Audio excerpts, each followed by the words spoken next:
आप सबके भविष्य में। धन्यवाद जी हरिवंश जी। श्री गुलाम नबी आजाद जी।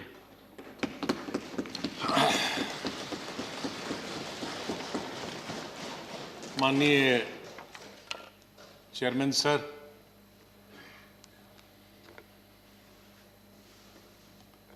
आपने, माननीय प्रधानमंत्री जी ने, माननीय डिप्टी चेयरमैन साहब ने और मेरे जितने भी यहाँ साथी हैं, उस तरफ के या इस तरफ के, सत्ताधारी पार्टी के या विपक्ष के, और विशेष रूप से आपने और माननीय प्रधानमंत्री जी ने जिस तरह से भावुक होकर मेरे बारे में कुछ शब्द बताए, मैं बड़ी सोच में पड़ गया कि क्या कहूं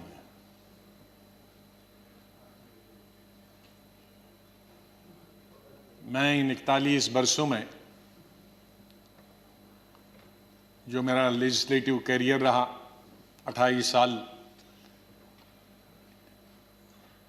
इस हाउस में, 10 साल लोकसभा में, 3 साल जम्मू कश्मीर की असेंबली में, तो ये कहूंगा कि महाराष्ट्र से जीत के आके मैं कभी इधर से निकला, इधर डूबा, इधर डूबा, उधर निकला, उधर डूबा, इधर निकला, ये मेरा जीवन ऐसे ही रहा और संघर्ष का जमाना रहा। और मैं आज बहुत सारी चीजों को छोटा करने के लिए कुछ शेरों में ही खत्म करते हैं। शायर जो होते हैं उनमें एक बड़ी ताकत होती है उनके शेरों में कि हम लोग अगर 10 घंटे का भाषण दें तो वो 2 शेर में खत्म कर देते हैं उसका। तो मैं उसका फायदा उठाना चाहता हूं, वरना अगर मैं इतने 41 साल के इस अनुभव को अगर कहना चाहूंगा तो बहुत समय लगेगा, कई हफ्ते महीने लगेंगे। लेकिन शुरू में करूंगा जिस बात से मैंने पॉलिटिकल कैरियर शुरू किया है, स्टूडेंट लाइफ। और कश्मीर में, जम्मू कश्मीर में मेरा, हालांकि मैं जम्मू से हूं, लेकिन मेरा डिस्ट्रिक्ट में, शमशेर सिंह जी जानते हैं, मुस्लिम मेजॉरिटी डिस्ट्रिक्ट, उसका असर कश्मीर का ज्यादा होता है, जम्मू का कम असर पड़ता है, विशेष रूप से मुस्लिम्स में। और उसके बाद कॉलेज और यूनिवर्सिटी तो मैं कश्मीर में ही पढ़ा।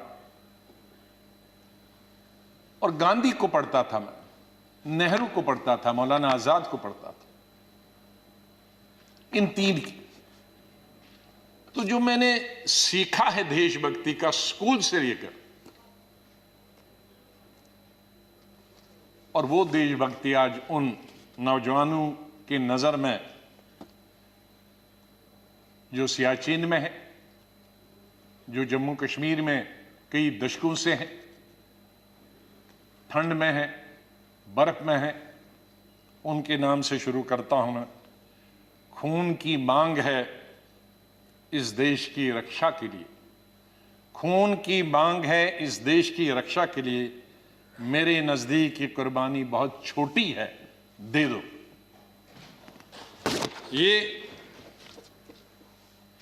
ये मेरे मन में बचपन से और स्कूल से ये बात रही। और जब मैं कश्मीर के सबसे बड़े college, SP college, Shri Pratap college में पढ़ता था, मुझे याद है वहां 14 अगस्त भी मनाया जाता था और 15 अगस्त भी मनाया जाता था हमारे कॉलेज में। और 14 अगस्त तो आप जानते हैं किसके लिए मनाया जाता, और मेजॉरिटी उनकी थी जो 14 अगस्त को मनाते, और बहुत कम माइनॉरिटी थी, दर्जन के अंदर, जिसमें मैं भी था और मेरे दोस्त थे जो 15 अगस्त में स्टाफ के और प्रिंसिपल के साथ रहते थे। और उसके बाद हम 1 हफ्ता कॉलेज नहीं जाते थे क्योंकि पिटाई होती। तो उस वक्त से निकलकर हम इस सोच के आए हैं जिस सोच में आज हम सब हैं। और मुझे खुशी है इस बात की कि इस सोच को बहुत सारे लोगों ने, और मैं बधाई देता हूं दूसरी पार्टीज को भी, वहां नेशनल कॉन्फ्रेंस हो, पीडीपी हो, बीजेपी तो शुरू से ही कौमी धारा की पॉलिटिक्स में थी, वो भी आहिस्ता आहिस्ता बड़े पैमाने पे आए और कश्मीर आगे बढ़ा। मेरी हमेशा ये सोच रही कि हम बड़े खुशकिस्मत हैं, जन्नत हिंदुस्तान ही। मैं तो आजादी के बाद पैदा हुआ, लेकिन आज गूगल के जरिए मैं पढ़ता हूं, देखता हूं, सुनता हूं, यूट्यूब के जरिए पढ़ता हूं। मैं उन खुशकिस्मत लोगों में हूं जो पाकिस्तान कभी नहीं गया, लेकिन जब मैं पढ़ता हूं कि वहां किस तरह के हालात हैं पाकिस्तान के अंदर, तो मुझे गौरव महसूस होता है, मुझे फख्र महसूस होता है कि हम हिंदुस्तानी मुसलमान हैं। और बल्कि अगर मैं आज कहूंगा विश्व में किसी मुसलमान को अगर गौरव होना चाहिए, वो हिंदुस्तान के मुसलमान को गौरव होना चाहिए। हमने इन पिछले 30-35 सालों से अफगानिस्तान से लेकर इराक से लेकर और कुछ सालों पहले से देखे कि किस तरह से मुस्लिम देश खत्म हो जा रहे हैं एक दूसरे के अंदर और एक दूसरे से लड़ाई करते हुए। वहां हिंदू तो नहीं है, वहां कोई क्रिश्चियन तो नहीं है, वहां दूसरा तो नहीं है जो लड़ाई कर रहा, आपस में लड़ाई कर रहे हैं। और जो कल्चर है, हमदर्द तो लोग पाकिस्तान के बहुत है, सुनने में आया है, मैं कभी गया नहीं, लेकिन जो समाज में बुराइयां हैं, दूसरे मुल्क के बारे में नहीं कहना चाहिए, लेकिन हम गौरव से ये कह सकते हैं कि हमारे मुसलमानों में वो बुराइयां खुदा न करे कि कभी भी लाए। तो आज हम गौरव से ये कह सकते हैं। लेकिन यहां मेजॉरिटी कम्युनिटी को भी 2 कदम आगे बढ़ने की जरूरत है, तभी मेजॉरिटी कम्युनिटी 10 कदम आगे बढ़ी। मेरी हमेशा ये सोच रहेगी, पता नहीं शमशेर सिंह जी ने मेरी कश्मीर की चीफ मिनिस्टर बनने के बाद पहली पब्लिक मीटिंग के बारे में कभी सुना है कि नहीं। मैं जब सीएम बना तो पहली पब्लिक मीटिंग सीएम के तौर पे, आपको आश्चर्य होगा कहां ली होगी, वो मैंने सोपुर में ली, जहां के सोपुर में कोई कई दशकों से पब्लिक मीटिंग कोई कर नहीं सकता, आज भी नहीं कर सकता। शहर में तो नहीं की, लेकिन उसी कॉन्स्टिट्यूंसी में की जहां गिलानी साहब हैं, जो गिलानी साहब वहां से 3 दफा एमएलए चुन के आए। और उस पब्लिक मीटिंग में मैंने क्या कहा था कि मेरी सरकार जम्मू कश्मीर के लोगों की सरकार होगी, और अगर मेरी सरकार का कोई मंत्री धर्म की बुनियाद पर, मजहब की बुनियाद पर और पार्टी की बुनियाद पर इंसाफ करेगा तो मुझे शर्म आएगी कि ऐसा मंत्री या ऐसा अफसर मेरे साथ काम कर रहा।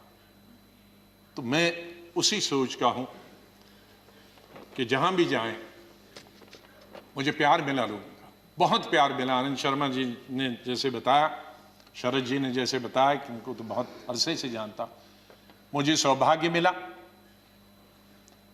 और उसके लिए मैं बधाई देना चाहता हूं और धन्यवाद करता हूं। आज वो जिंदा नहीं, इंदिरा गांधी जी का, संजय गांधी जी का, जिनकी वजह से मैं यहां पहुंचा और फिर काम करने का अवसर मुझे तकरीबन 5 अध्यक्षों के साथ मिला और 4 या 5 प्राइम मिनिस्टरों के साथ मंत्रिमंडल में काम करने का मिला। लेकिन अवसर ये मिला कि मैं हिंदुस्तान के सभी 35-36 यूटीज और स्टेटों का इंचार्ज करने का अवसर मिला। तो आज मेरे दोस्त, भाई, बहनें, मैं ये कह सकता हूं कि अंडमान से लेकर और लक्षद्वीप तक और कश्मीर से लेकर कन्याकुमारी तक, सिक्किम से लेकर गुजरात तक, ये बहुत एक चीज कमाई, बहुत कुछ सीखा मैंने इस पार्लियामेंट। मुझे अवसर मिला पार्टी के जनशक्ति या मंत्री के रूप में वो इंदिरा जी के वक्त में मिला, राजीव जी के वक्त में मिला, सोनिया गांधी जी के वक्त में वो अवसर उन्होंने मुझे प्राप्त कराया, राहुल गांधी जी के वक्त में, और मुझे शायद बहुत सारे कम लोगों को ये अवसर प्राप्त हुआ होगा कि जो अपनी उम्र से दुगने के लोग थे और बड़े लीडर थे, उनके साथ पार्टी की तरफ से मीटिंग करने का मौका मिला और पार्टी के साथ कई नेगोशिएशन करने का मौका मिला। उनमें ज्योति बासु जी थी, करुणानिधि जी थे, जयललिता जी के साथ मैंने अलायंस किया, करुणाकरण जी थे, चंद्रशेखर जी थे, देवीलाल जी थे, मुलायम सिंह यादव जी थे, प्रकाश सिंह बादल जी से अलायंस तो नहीं किया, लेकिन कई चीज़ें जब मैं मिनिस्टर ऑफ स्टेट होम था तब कई मीटिंगें हुई। मैं जब देखता था implementation of Punjab accord, Assam accord, ये देखता था। आई.के. गुजराल साहब से, शुभू सोरेन जी से, शहाब तंगल जी से, मुपनार जी से, फारूक साहब से, मुफ्ती साहब से, ये सब लोगों के साथ कई दफ़ा, और यही वजह है कि यहाँ भी उसी तरह से मैंने चलाया। 3 प्राइम मिनिस्टरों के साथ मैं पार्लियामेंट्री अफेयर्स मिनिस्टर रहा। मैं उस बात को भूल नहीं सकता कि इंदिरा जी फोतेदार जी और हमें बताती थी। फोतेदार जी पॉलिटिकल सेक्रेटरी थे, मैं यूथ कांग्रेस का प्रेसिडेंट था। कहा जरा अटल जी से भी संपर्क में रहा करो। बीजेपी ने, उन्होंने कहा अटल जी से संपर्क में रहा करो। तो वो इस सोच की थी। बाद में राजीव जी जब प्राइम मिनिस्टर बने तो उन्होंने कहा भाई अब विपक्ष के जो लोग हैं उनके पास तो 2 एमएलए एमपी हैं, हमारा इतना बहुमत, उनको भी तो अपनी कॉन्स्टिट्यूंसी का काम करना होता होगा, उनसे भी जरा पूछा करो। जब पार्लियामेंट्री अफेयर्स में मिनिस्टर बना मैं उनके वक्त में राजीव गांधी के, तो फिर एक दफा फिर याद दिलाया कि आप बहुत सारे काम अपनी पार्टी के कराते हो, विपक्ष के भी कुछ करते हो। मैंने कहा मैं बिल्कुल उनके भी पूछता हूं, जो जो बताते हैं, हर चीज आपको बताने की जरूरत नहीं, हम अपने लेवल पे करते हैं। और बाद में मैंने यही चीज माननीय अटल बिहारी वाजपेयी जी से सीखी। 5 साल 91 से 96 तक मैं पार्लियामेंट्री अफेयर्स मिनिस्टर रहा और भी पोर्टफोलियोज थे मेरे पास, और अटल जी विपक्ष के नेता रहे। हमारे पास बहुमत नहीं था और अलायंस भी नहीं था, माइनॉरिटी गवर्नमेंट थी, और उस माइनॉरिटी गवर्नमेंट में अटल बिहारी जी वाजपेयी जी विपक्ष के नेता हो, यह हाउस चलाना कितना आसान मुश्किल हो सकता। लेकिन मैं कहूंगा कि सबसे आसान हाउस चलाना उन 5 साल में मुझे अटल जी की लीडरशिप हुआ, और उनसे सीखा मैंने कि किस तरह से हल निकाला जा सकता, विपक्ष की भी बात रहे और सरकार की भी बात रहे। मैंने अपने एलओपी के जमाने में यह कोशिश की कि हम यहां आए हैं, लोगों ने हमको चुना है कानून बनाने के लिए, लोगों ने हमें चुना है कई मसलों का समाधान निकालने के लिए, हल निकालने के लिए, उनकी मुश्किलात, उनके लिए रोजगार पैदा करना, एम्प्लॉयमेंट करना, डेवलपमेंट करना, विकास करना, सड़कें, नहरें, स्कूल, कॉलेज, अस्पताल बनाना, बिजली पैदावार करना। तो अगर हम हर वक्त ये आपस में ही लड़ते रहे, झगड़ते रहे और वो कानून पास नहीं होंगे तो लोगों का विश्वास हमसे उड़ जाएगा। इसलिए जब भी मैं अपने साथियों को भी समझाता था कि इसको मिक्स करो, एक आध दिन विरोध दिखाओ, एक आध दिन झगड़ा करो और बाकी दिन डिस्कशन करें। ये मैंने हमेशा प्रयास किया अपने।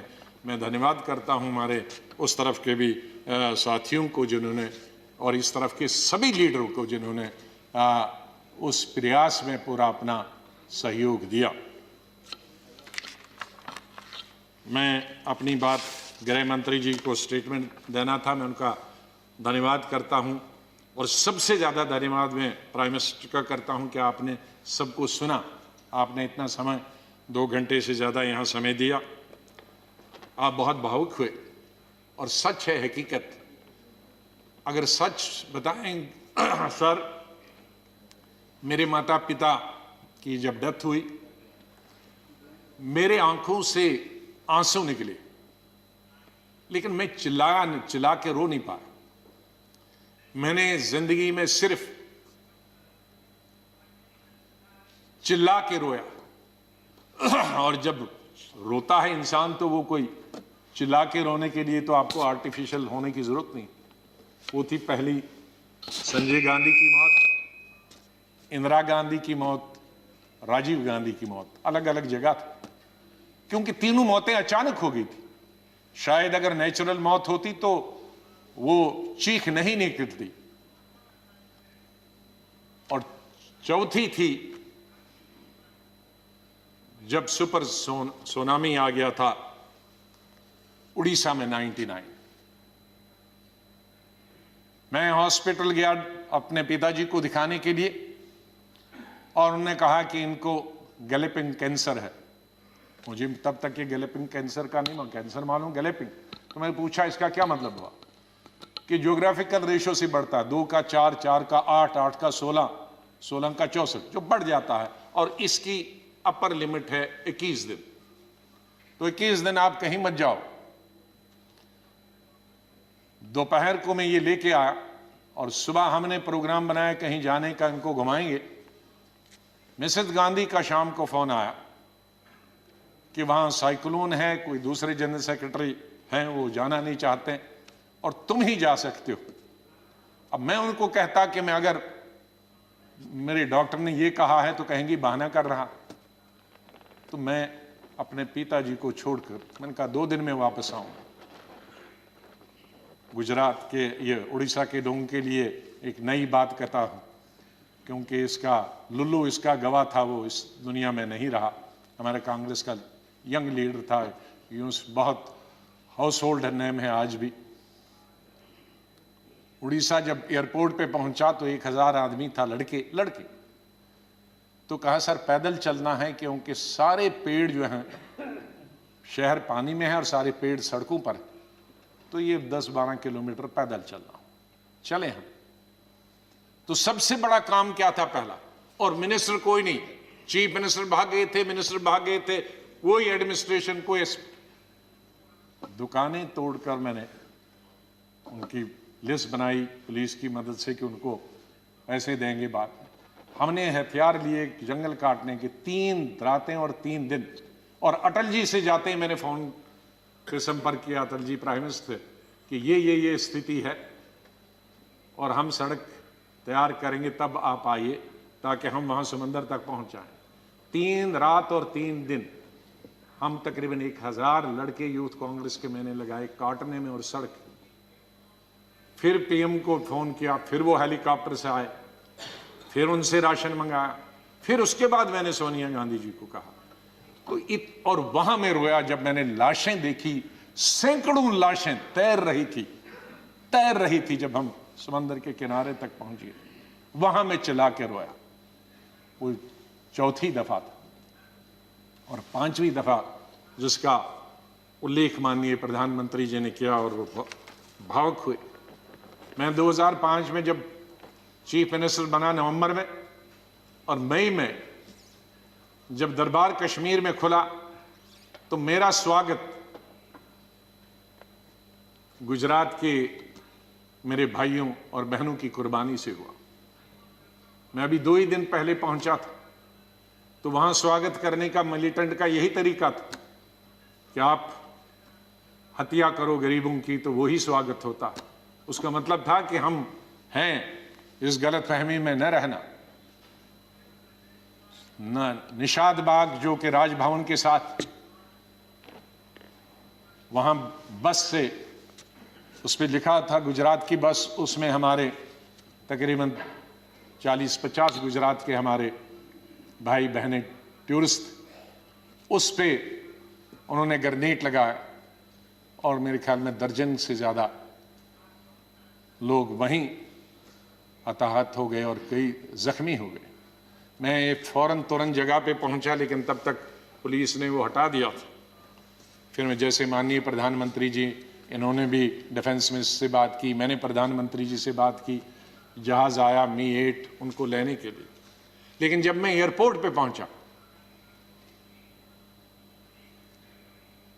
तो जाहिर है सिक्योरिटी वाले कहते हैं कि सीएम आ रहे हैं, सीएम आ रहे हैं। एयरपोर्ट पे ये सब जाने के लिए तैयार थे। हमारे जख्मी भाई, छोटे छोटे बच्चे। तो जब मैं एयरपोर्ट पे पहुंचा तो इन बच्चों ने, जिसका किसी का पिता मर गया था, किसी की मां मर गई थी, वो रोते रोते मेरे टांगों से जब लिपट गए तो मैं जोर से, मेरी आवाजें निकल गई, ए खुदा ये क्या तुमने किया। मैं कैसे जवाब दूं इन बच्चों को, मैं कैसे जवाब दूं उन बहनों को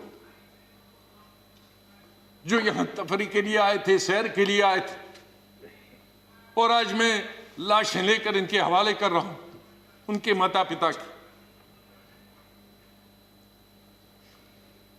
तो ये भावुक होने की जरूरी बात है। आज हम ये अल्लाह से, भगवान से यही दुआ करते हैं कि इस देश से मिलिटेंसी खत्म हो जाए, इस देश से आतंकवाद खत्म हो जाए।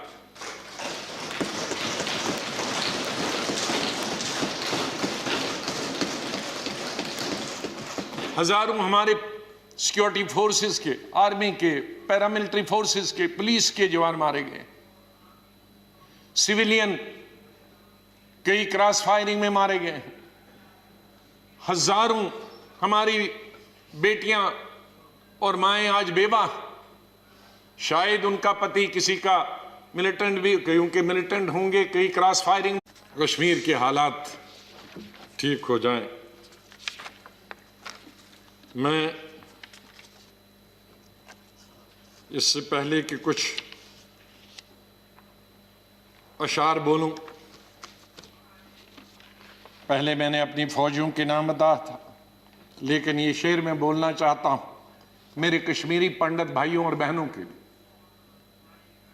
जब मैं कश्मीर में पढ़ता था तो सबसे ज्यादा वोट में यूनिवर्सिटी में जब जीत के आता था तो कश्मीरी पंडित मेरे सबसे ज्यादा लड़के लड़कियां वोट देते थे।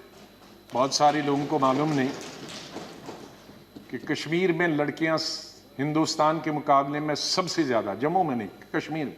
जिस वक्त मैं एमएससी कर रहा था तो साइंस में तकरीबन 50% लड़कियां होती थी और आर्ट्स में 90%। तो ओवरऑल ज्यादा लड़कियां पोस्ट ग्रेजुएशन पढ़ती थी। तो मैं जब यूनिवर्सिटी का इलेक्शन लड़ता था तो हमारे कश्मीरी पंडित लड़के हों या लड़कियां, सबसे ज्यादा वोट मुझे 100% मिलते थे। मैं 99 भी नहीं कहूं। दोस्त हैं आज वो बिखरे हुए, मुझे बहुत अफसोस होता है जब मैं उनसे मिलता अपने क्लासमेट्स।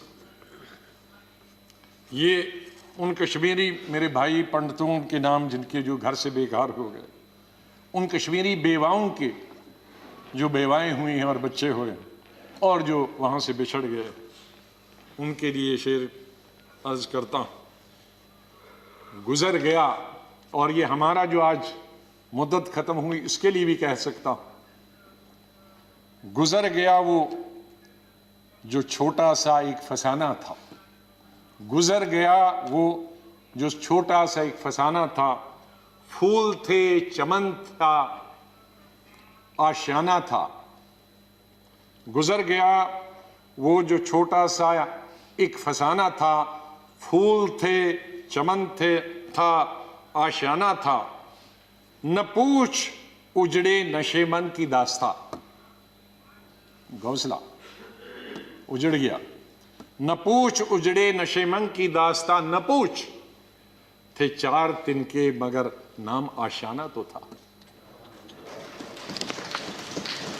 तो हम उस आशियाने को, आप दोनों यहां बैठे हैं, उसको फिर आशियाना बनाए जो इस वक्त उजड़ा हुआ है, उसके लिए हम सबको प्रयास करना। और मुझे, जैसे मैंने बताया, बहुत काम कर चुके हैं, सेवा कर चुके हैं, आशीर्वाद सबका मिला है। मैं यही कहूंगा, दिल ना उम्मीद तो नहीं, नाकाम ही तो है। दिल ना उम्मीद तो नहीं, नाकाम ही तो है, लंबी है गम की शाम, शाम ही तो है। कितनी लंबी होगी? सवेरा तो आई, विंटर में जरा लंबी होती है, तो लंबी है गम की शाम, मगर शाम ही तो है, सवेरा तो फिर आ जाएगा। और आखिर में ये कहूंगा, चाहे हम याद यहां ना होंगे, लेकिन फिर उसके लिए कहूंगा, बदलेगा न मेरे बाद भी मौजूए गुफ्तगू, बदलेगा न मेरे बाद भी मौजूए गुफ्तगू, मैं जा चुका हूंगा फिर भी तेरी महफिलों में रहूंगा। माननीय चेयरमैन साहब, मैं आपका बहुत बहुत धन्यवाद करता हूं। आपके साथ काम करने का मुझे अवसर मिला। आप जब पार्टी के अध्यक्ष थे तब भी हमारी मुलाकात होती थी, जब आप मंत्री बने तब भी बात होती थी, जब यहाँ चेयरमैन बनने से, वाइस प्रेसिडेंट आप बनने से पहले आप पार्लियामेंट्री अफेयर्स मिनिस्टर थे और मैं एलओपी था, तब भी हमारे संपर्क है। लेकिन जिस तरह का आशीर्वाद, जिस तरह का प्रेम, जिस तरह का प्यार आपका चेयरमैन के तौर पे मिला और वो जो गाइडेंस मिली, उसके लिए मैं हमेशा ऋणी रहूँगा, धन्यवाद करता हूँ उसके लिए, और आपके स्नेह और प्यार के लिए मैं हमेशा धन्यवाद करता हूँ। माननीय प्रधानमंत्री जी, कई दफ़ा टोका टोकी हुई और आपने कभी बुरा नहीं माना। एलओपी के वक्त में बड़ी बड़ी लंबी स्पीचें आपकी हुई, मेरी हुई, खास करके राष्ट्रपति के अभिभाषण पर, उसमें लंबी तकरीर होती थी। कभी हम कुछ एलओपी की जिम्मेदारी करते थे, लेकिन आपने व्यक्तिगत तौर पर उसे कभी अपने खिलाफ नहीं लिया। हमेशा भी आपने पर्सनल कॉन्टेक्स्ट को और पार्टी की जो जिम्मेदारी है उसको दूर रखा। कभी ईद हो, दिवाली हो, बर्थडे हो, उसमें बराबर आपने कभी भी कमी नहीं की फोन करने की। सबसे पहले या तो मेरे पार्टी प्रेसिडेंट का आता था या आपका आता था। दो आदमियों का तो अनिवार्य, हमारे प्रधानमंत्री और कांग्रेस प्रेसिडेंट मिसेस गांधी। और आपने हमेशा बताया कि कभी अपनी स्टेट के बारे में हो और कोई काम हो तो मुझे आप कभी भी बताना। मुझे याद है जब मैं राज्यसभा इलेक्शन लड़ने गया तो आपने कुछ कहा कि भाई आपको कुछ जरूरत है। मेरे का वो तो लड़ाई है, आपका कैंडिडेट है, मैं कैंडिडेट हूं, उसमें आप कुछ नहीं कर सकते।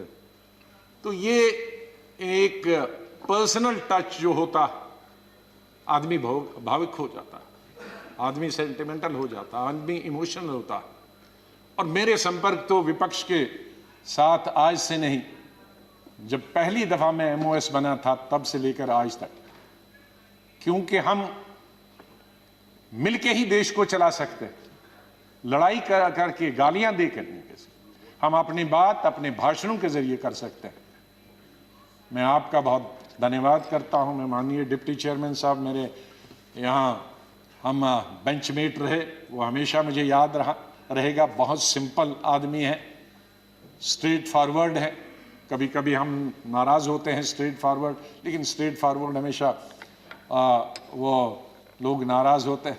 और शरद पवार जी से लेकर और यादव जी से लेकर और सब लोग हमारे लीडरों का तो मैं बहुत ही धन्यवाद, सब लेफ्ट राइट एंड सेंटर, नाम क्योंकि कुछ लूँगा तो बहुत सारे हमारे साथी नाराज होंगे। तो चेयरमैन साहब से लेकर और प्रधानमंत्री जी से लेकर, मैं सेक्रेटरी जनरल साहब का कैसे और सेक्रेटरीट का कैसे धन्यवाद कर सकता हूँ, मुश्किल है करना, क्योंकि इनका सहयोग मिला बहुत हमेशा। हर वक्त जब भी हमने कुछ चाहा, इंफॉर्मेशन पार्लियामेंट की या कोऑर्डिनेशन के बारे में आप तक पहुंचने की बात की, तो सेक्रेटरी जनरल साहब ने और सेक्रेटरीट ने हमने हमेशा हमारी मदद की है।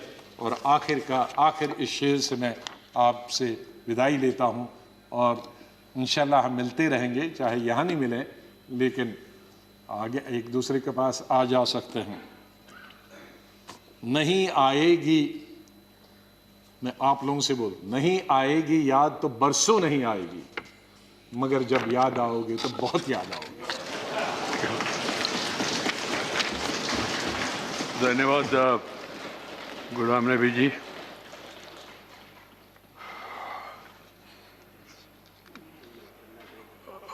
Friends, we have another important